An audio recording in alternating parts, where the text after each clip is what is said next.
Este vídeo es solo con fines educativos y de entretenimiento. La información proviene de fuentes públicas, documentos legales y testimonios oficiales. No buscamos difamar, ni acusar a nadie. Ashton Kutcher confesó que estuvo en fiestas privadas donde se grababan cosas sin permiso, había modelos engañadas, contratos de silencio y cámaras ocultas por todas partes. No lo dijo en una entrevista, no lo dijo en redes, lo dijo en una corte federal, frente a un juez, frente a la prensa y frente a un Diddy que no podía ni mirarlo a los ojos. Lo que vas a escuchar ahora no es un rumor, no es una teoría, es testimonio real, directo, sin filtro, de uno de los actores más famosos del mundo, convertido en testigo principal del caso más oscuro de Hollywood. Ashton, el chico bueno de la tele, el tipo que invirtió en empresas como Uber o Spotify, el que parecía perfecto, acaba de confesar que por años fue parte de una red de fiestas secretas, donde pasaban cosas que nadie debería ver. Y no solo fue testigo, fue parte. Dijo que firmó contratos para no hablar, que fue invitado a eventos donde te quitaban el móvil en la entrada, donde todo estaba controlado, donde los invitados eran elegidos con cuidado, y si preguntabas demasiado, no volvías. ¿La primera bomba? Un audio grabado en el año 2013, en plena fiesta, donde se escucha a Ashton decir, no deberíamos grabar esto, es demasiado, y otra voz le responde, tranquilo, todos ya firmaron. Cuando el fiscal le preguntó a quién se refería, Ashton dijo, a los invitados, algunos eran modelos, otros no, pero nadie sabía lo que iba a pasar ahí. Fiestas sin ventanas, sin relojes, con seguridad privada, zonas VIP donde solo entraban los aprobados, y habitaciones que nadie podía abrir, a menos que alguien te diera permiso. Lo llamó, literalmente, una máquina. Dijo que era un sistema diseñado para controlar, para grabar, para callar y para recompensar a quienes se quedaban quietos. Habló de algo llamado freak-offs, reuniones privadas, donde todo parecía un show, pero no lo era. Dijo que fue a una en el año 2005, pensó que era una fiesta temática, llevó a una chica, y en menos de media hora se arrepintió de haber ido.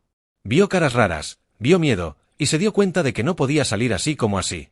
Pero no habló. Volvió a ir. Siguió firmando. Siguió callando.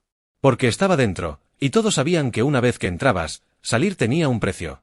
Lo más fuerte es que no se trata solo de fiestas, lo que Ashton contó fue cómo todo eso se conectaba con negocios, con datos personales, con inversiones, con control psicológico. Dijo que había empresas creadas solo para recolectar información de los invitados, apps que parecían inofensivas, pero que vendían datos biométricos, ubicaciones, preferencias, a través de fiestas organizadas por gente como Diddy. Y que muchas veces, él aparecía como inversor, sin saber todo lo que estaba detrás. Dijo que ignoró muchas señales, que se rió de cosas que no daban risa, que justificó todo con frases como, así es Hollywood, o seguro es parte del show. Pero que en el fondo, sabía que algo estaba mal. Contó que las personas que hacían demasiadas preguntas eran vetadas, bloqueadas de eventos, borradas de campañas, y que muchos aceptaban seguir en silencio por miedo a perder contratos, fama, o hasta la seguridad de sus familias. Y él también lo hizo. Lo dijo en voz alta. Yo también me quedé callado, yo también ayudé a tapar cosas, yo también elegí mirar a otro lado. Esto es solo el principio. Suscríbete al canal ahora mismo, deja tu like, comenta abajo qué opinas de todo esto, porque lo que sigue no solo tiene más nombres famosos, tiene amenazas, chantaje, dinero sucio y grabaciones que podrían destruir carreras enteras. Después de todo lo que dijo Ashton en el juicio, parecía que no podía ser peor. Pero sí fue peor. Contó que cuando intentó alejarse de Diddy y todo ese mundo, todo empezó a irle mal. Primero habló con Diddy, en privado, y le dijo que no quería seguir, que ya no quería ir a esas fiestas, que no se sentía cómodo con lo que pasaba ahí. Diddy no se enojó, no gritó, solo le dijo una frase que Ashton no pudo olvidar. Tú no te sales. Ya estás dentro. A la semana, 3 de sus negocios se vinieron abajo. Reuniones que estaban cerradas se cancelaron de un día para otro, socios que antes lo llamaban todos los días dejaron de responderle. Y entendió lo que pasaba. Era una forma de presionarlo, de asustarlo, de recordarle quién mandaba. Poco después, le llegó un paquete sin nombre. Adentro había un USB. Un vídeo de una fiesta vieja. No había nada ilegal, pero sí cosas que podían dejarlo en ridículo frente a todo el mundo. Lo estaban vigilando, lo estaban controlando. Ese fue el mensaje. No hables. Y no habló. Se quedó callado. Durante años. Cada vez que trataba de alejarse, pasaba algo. Un correo filtrado, una noticia falsa, una amenaza disfrazada de consejo, una reunión que se caía justo después de que él rechazaba una invitación. Era como si lo estuvieran siguiendo sin que él los viera. No podía confiar en nadie. Dijo que no era el único. Que muchos famosos también intentaron salirse, y todos fueron silenciados. Algunos desaparecieron, otros dejaron de trabajar, y otros fingieron escándalos para que nadie notara la verdadera razón por la que se habían ido. Un amigo lo llamó una noche y solo le dijo, tú sabes demasiado, sal de ahí. Pero no era tan fácil. No eran solo fiestas raras. Eran negocios, millones, control. Dijo que una vez le ofrecieron participar en una app que supuestamente ayudaba a nuevos talentos. Pero al ver el proyecto, leyó una parte que le dio miedo. La app tenía filtros para elegir gente según su personalidad, buscaban a los más fáciles de manipular. Él rechazó la oferta. Pero más tarde vio que su nombre igual aparecía como asesor. Y que uno de los que había invertido en esa app era socio de Didi. No había escapatoria. Cada vez que intentaba cortar lazos, su nombre ya estaba metido en algo más. Y ahí empezó a tener miedo de verdad. No por su fama, por su familia. En el año 2022, su esposa recibió una foto en el celular. Estaba en un parque con sus hijos. Y el mensaje decía: aunque salgas de la fiesta nunca sale de ti. No era una amenaza directa, pero el mensaje era claro. Ahí fue cuando Aston decidió hablar en el juicio. Porque ya no podía más. Porque vivía con miedo. Porque no quería seguir escondiendo todo lo que había visto. Dijo que muchos negocios en los que invirtió estaban conectados a empresas que solo eran una pantalla. Que parecían normales, pero que eran usadas para mover dinero, espiar o tapar todo lo que pasaba en esas fiestas. Y que cuando se fijó bien, se dio cuenta que muchas de esas transferencias de dinero se hacían justo antes o después de ciertos eventos privados. Todo estaba conectado.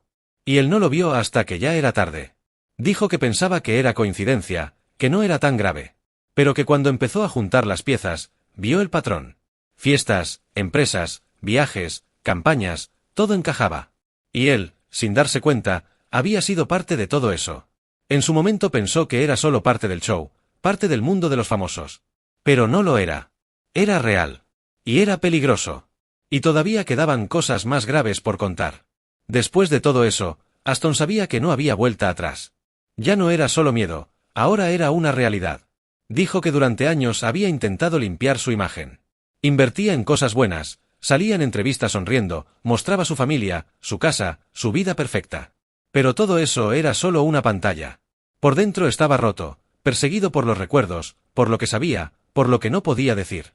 En el juicio, explicó que muchos de sus negocios fueron usados para algo más. Que mientras él pensaba que estaba ayudando a lanzar empresas, en realidad esas empresas servían para mover información, para conseguir contactos o para tapar otras cosas. Contó que una vez invirtió en una aplicación que prometía ayudar a organizar eventos exclusivos. Pero esa app fue usada para filtrar gente, para saber quién entraba a qué fiesta, cuánto tiempo se quedaba, con quién hablaba. Era como un registro disfrazado de tecnología. Y él nunca lo supo. Dijo que cuando se dio cuenta, ya era tarde. Su nombre ya aparecía en todo. En contratos, en listas de invitados, en notas de prensa. Era imposible salir sin que todo se viniera abajo. También habló de una cosa que llamó la lista negra. Una lista de personas que habían preguntado demasiado, que habían hablado más de la cuenta, y que nunca más volvieron a ser invitados. Y lo peor, que algunos perdieron trabajos importantes, otros fueron acusados de cosas raras, y otros simplemente desaparecieron del mapa. Era una forma de controlar sin necesidad de decir nada. Solo con el silencio, con el miedo, con lo que podía pasar si no hacías lo que tocaba. Aston lo dijo claro. En Hollywood no necesitas una amenaza directa. Solo necesitas que dejen de llamarte. Que los contratos no lleguen. Que los correos no se respondan. Y todo tu mundo se cae. Él lo vivió. Dijo que después de alejarse, algunas marcas dejaron de trabajar con él, que perdió campañas, que inversores se echaron para atrás sin motivo. Todo en silencio. Y entendió el mensaje. Sabemos que estás tratando de salir. Pero también dijo que ya no podía seguir siendo parte. Que durante años fue cómplice por callar, por no preguntar, por quedarse en la zona segura. Pero que ya no podía más. Entonces empezó a hablar. Primero en privado, con sus abogados, luego con los investigadores, y finalmente, en el juicio. Y cuando habló, no solo habló de Didi. Habló de otros nombres. Nombres grandes. Gente que ha ganado premios, que ha salido en portadas, que ha estado en las películas más famosas. Nadie está listo para esos nombres. Pero Aston los dio. Y lo hizo con pruebas. Correos, fotos, mensajes, contratos. Todo estaba archivado. Dijo que durante años tuvo miedo de que lo usaran en su contra. Pero ahora era su única defensa. Contó que uno de los momentos más duros fue cuando vio un vídeo viejo de una fiesta en los Hamptons. Él estaba en cámara, rodeado de gente, diciendo una frase que lo marcó. Solo manténlos tranquilos hasta que empecemos. No sabía que lo estaban grabando. Pensaba que era una campaña de marca. Pero al ver el vídeo años después, entendió cómo se podía malinterpretar. Y cómo esa frase podía destruirlo. Dijo que cuando ese vídeo salió en redes, todo se vino abajo. Perdió patrocinios, inversionistas se alejaron, y la prensa lo atacó como nunca antes. Pero en el juicio explicó lo que realmente pasó. Que él no organizó esa fiesta. Que solo fue invitado. Y que no sabía lo que había detrás. Pero nadie lo escuchó. Porque en Internet, el primer golpe es el que más duele. Y cuando pierdes la confianza del público, no hay vuelta atrás. Su esposa, Mila, le dijo que se lo advirtió. Que se alejara hacía años. Que eso iba a explotar tarde o temprano. Y él no la escuchó.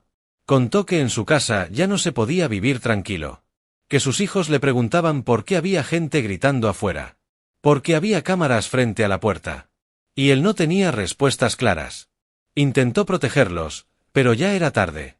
Dijo que todo esto no fue solo por lo que hizo, sino por lo que dejó pasar. Que durante años jugó a ser el tipo bueno. Mientras por dentro sabía que había algo sucio detrás de todo. Y lo dejó crecer. Y lo tapó con sonrisas. Con entrevistas. Con fundaciones. Con inversiones limpias. Pero era maquillaje. Una máscara que no aguantó más.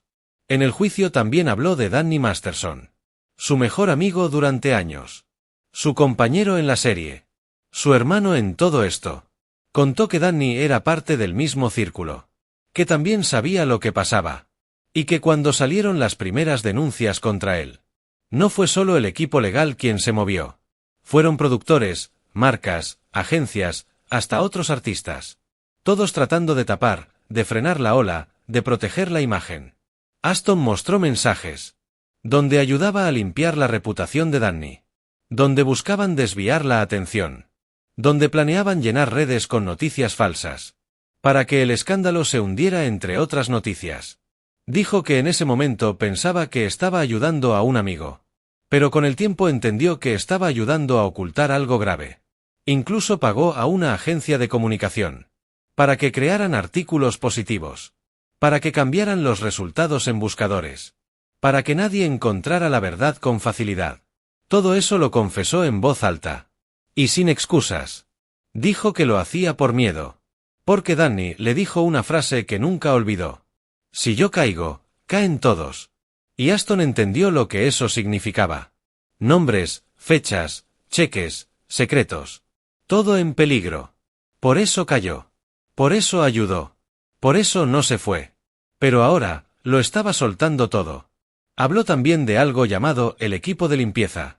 Un grupo que no tenía nombre. Que se encargaba de borrar pruebas. De mover gente. De cambiar decoraciones. De comprar silencio. Dijo que una vez en un evento fuera del país, una chica se desmayó en una habitación. Y que en menos de una hora, todo había desaparecido.